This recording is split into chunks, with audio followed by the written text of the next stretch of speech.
In the shadow of the Anatolian highlands, where the winds still whisper through the reeds of the ancient Sakarya River, a king once ruled, whose name has echoed for nearly 3,000 years. To the world, he is King Midas, the man who turned everything he touched to gold, the fool who grew the ears of an ass for daring to judge the gods. Yet beneath the glittering myths lies a flesh-and-blood ruler, a historical king of Phrygia, whose real achievements were as dazzling as any legend, and whose downfall was as tragic as any cautionary tale. This is not merely the story of a greedy monarch or a tone-deaf judge.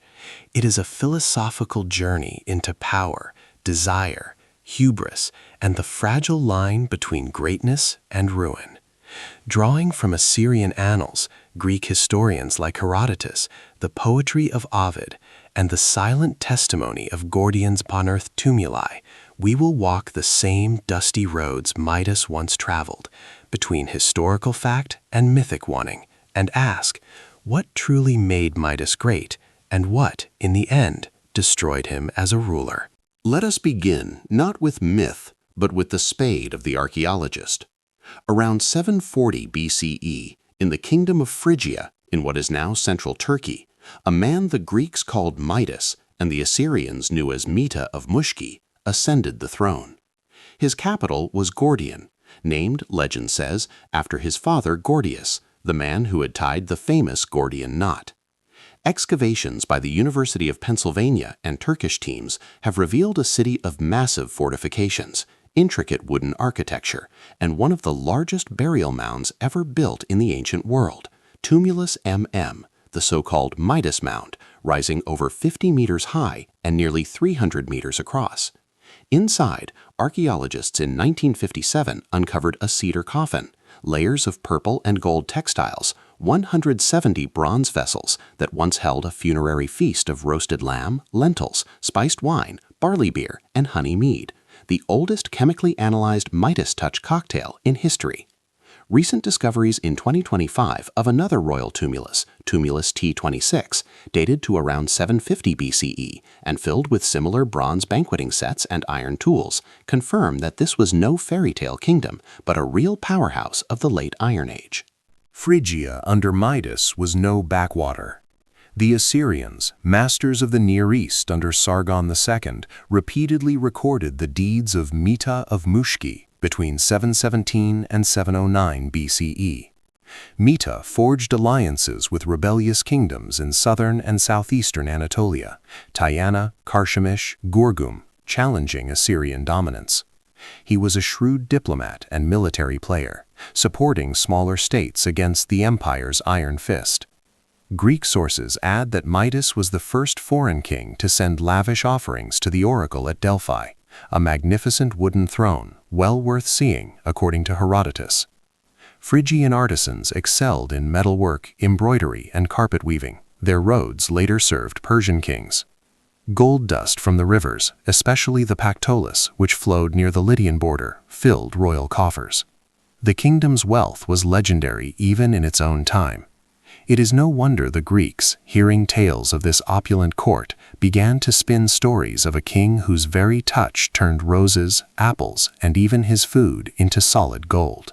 And so the first great myth was born.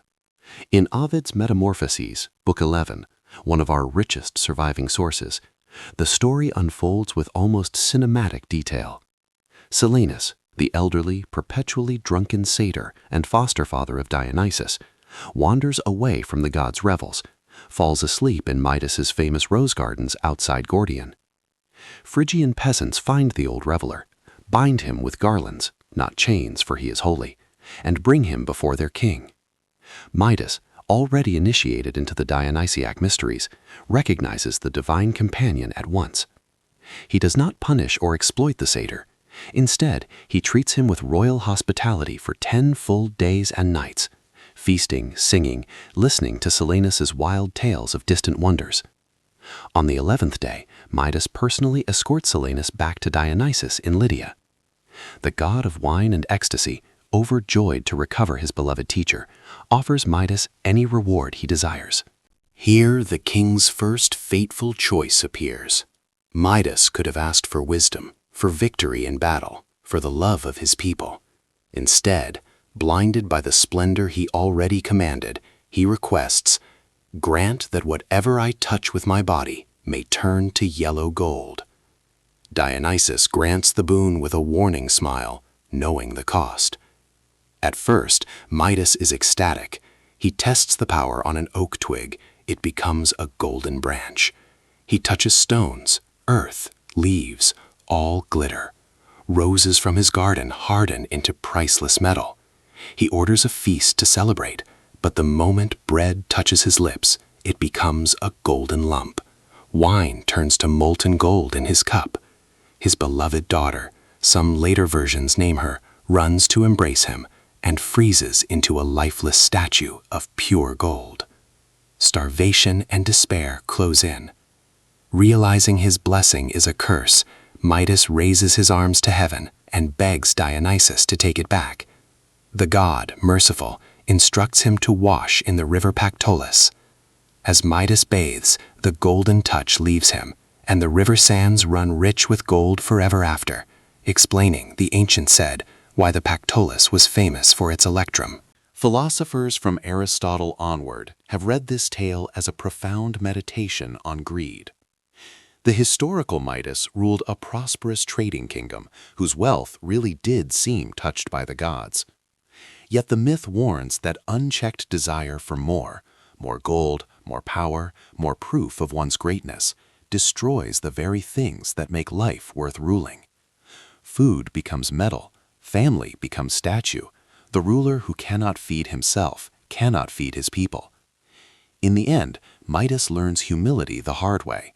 He rejects luxury, moves to the countryside, and becomes a devoted follower of Pan, the rustic god of shepherds and wild music. But even in the countryside, hubris follows. The second myth seals his reputation. One day, Pan, boastful as ever, challenges Apollo, god of the lyre and civilized music, to a contest. The mountain god Tmolus presides as judge. Pan plays his wild, reedy pipes. The wild things dance. Apollo follows with divine harmony that stills the very air. Tmolus declares Apollo the victor.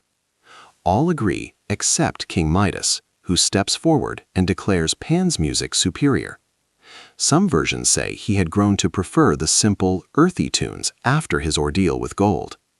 Apollo, enraged at this mortal's presumption and terrible taste, declares, "You shall have ears to match your judgment." In an instant, Midas's human ears lengthen, sprout hair, and become the long, twitching ears of an ass. Mortified, the king hides them beneath a tall Phrygian cap or turban. Only his barber knows the secret. Sworn to silence, the barber eventually cannot bear it. He digs a hole by the river, whispers, "King Midas has the ears of an ass," and covers it. Reeds grow there. When the wind blows through them, they sing the king's shame across the land. Midas has ass's ears. Midas has ass's ears. Ancient storytellers used this tale as satire on poor leadership. A king who cannot distinguish true excellence from mere noise is unfit to rule. Midas, once the wise host of Silenus, now reveals flawed judgment.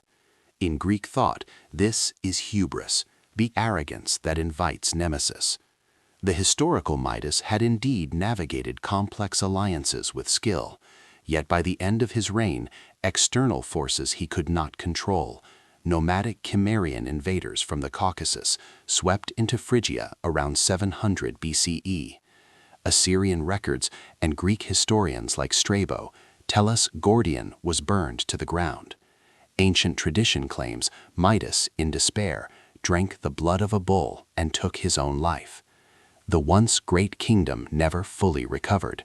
Power shifted to the Lydians, then Persians, and eventually Alexander the Great, who in 333 BCE would stand in Gordion and slice through the Gordian knot with his sword, claiming in one stroke the destiny that the old Phrygian kings had only dreamed of. So what made Midas truly great? Not the golden touch, That was the myth that romanticized his kingdom's real mineral wealth and trade networks. Greatness lay in his strategic vision, forging anti-Assyrian coalitions that kept Phrygia independent for decades, patronizing Greek sanctuaries and bridging east and west, creating a court of such splendor that its echoes still fill museums today. The wooden furniture from Tumulus MM, elegant, inlaid, geometric masterpieces carved by Phrygian artisans, shows a culture of refined artistry and engineering. Midas ruled during Phrygia's golden age, when the kingdom was a vital node on the Silk Road's earliest routes.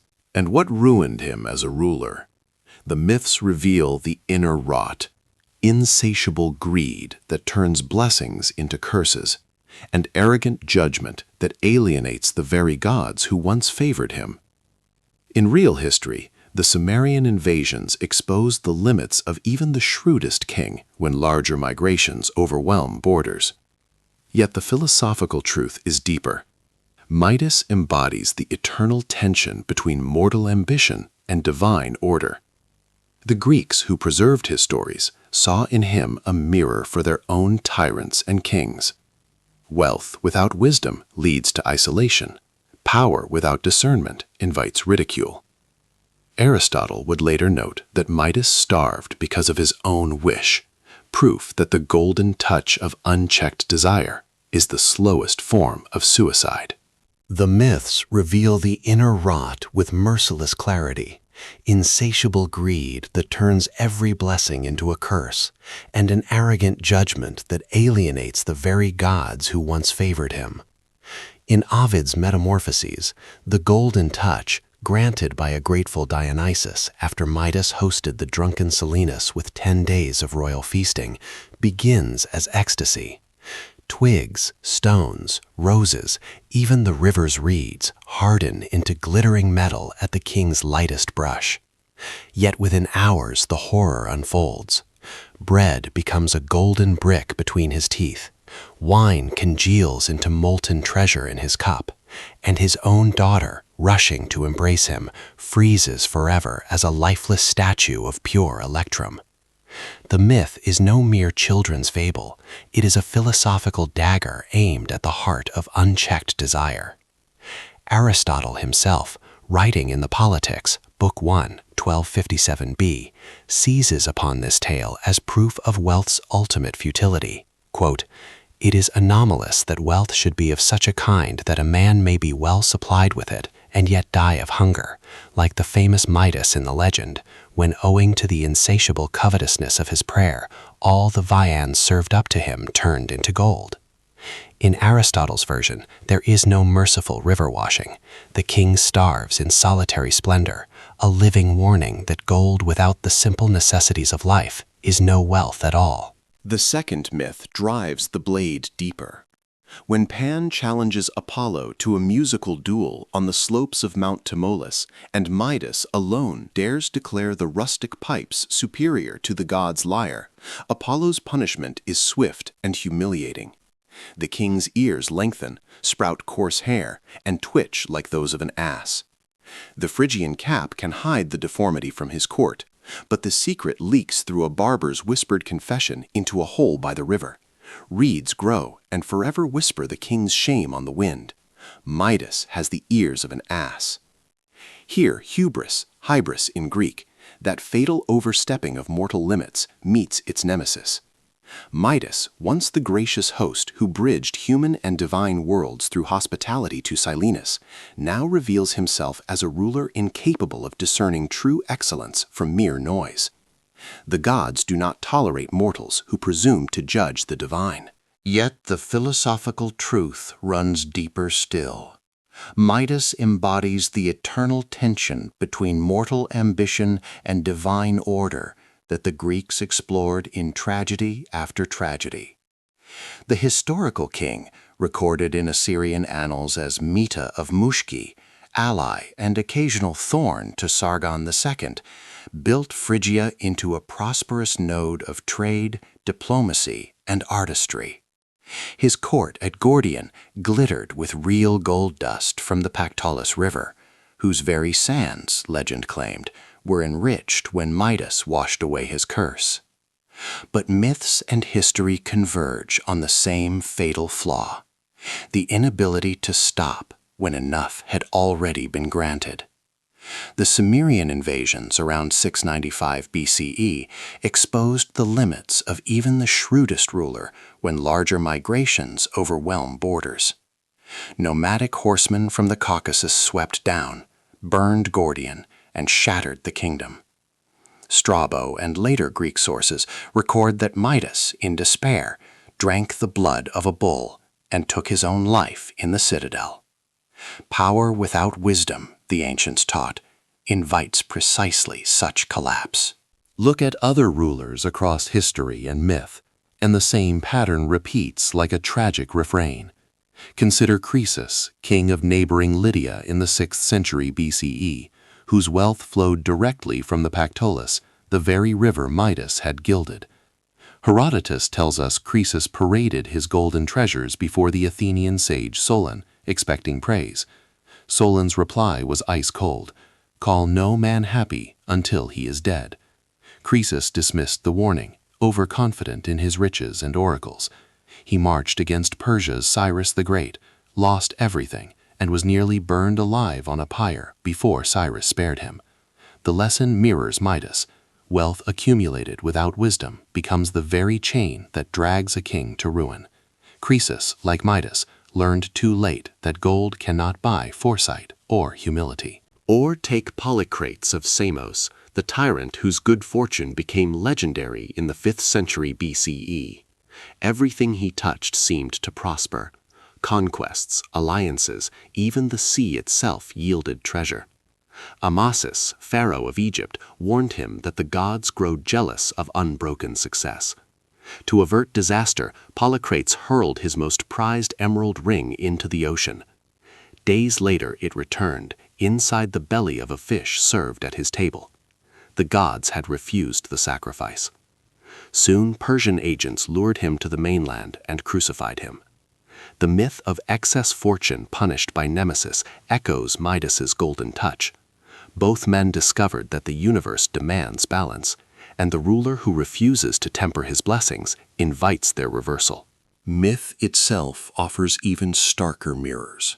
Tantalus, the Phrygian-connected king of Sipylus, committed the ultimate hubris. He stole ambrosia from the gods' table and served his own son Pelops as a feast to test their omniscience. The gods condemned him to eternal torment in Tartarus, standing in a pool whose waters recede whenever he bends to drink, beneath a fruit tree whose branches lift away as he reaches. Greed and arrogance fused into one eternal punishment. Midas, starving amid gold, is Tantalus's cousin in suffering.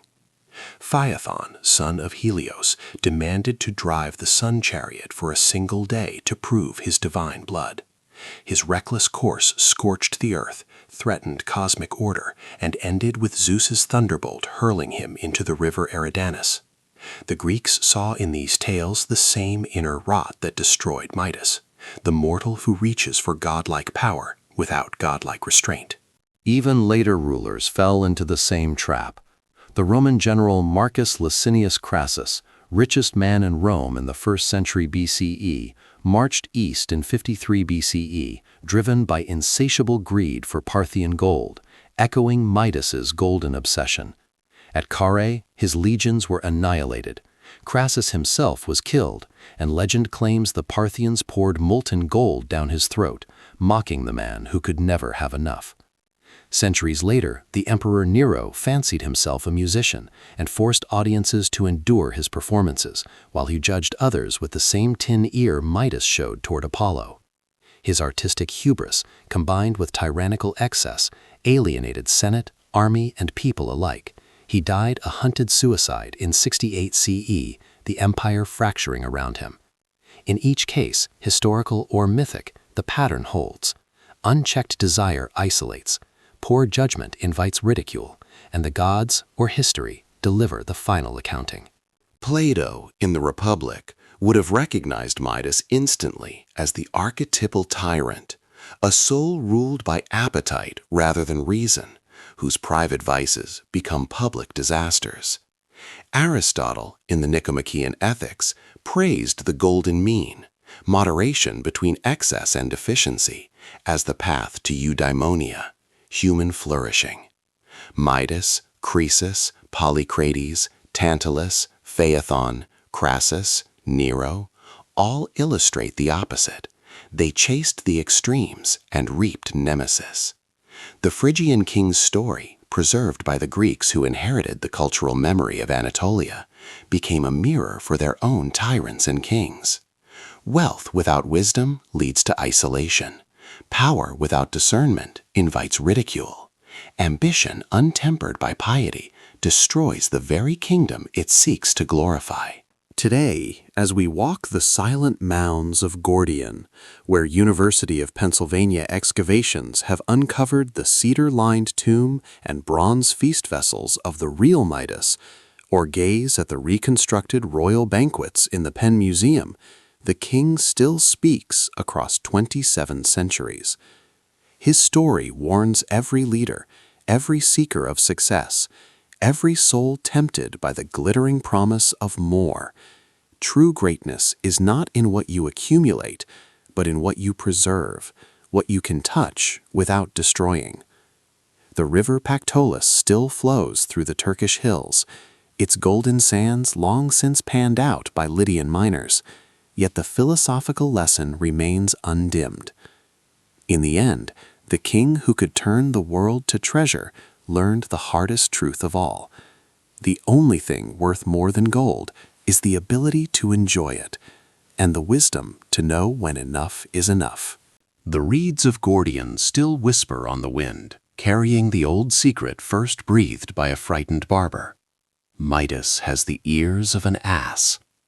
But the deeper warning is quieter, more profound. Be careful what you wish for.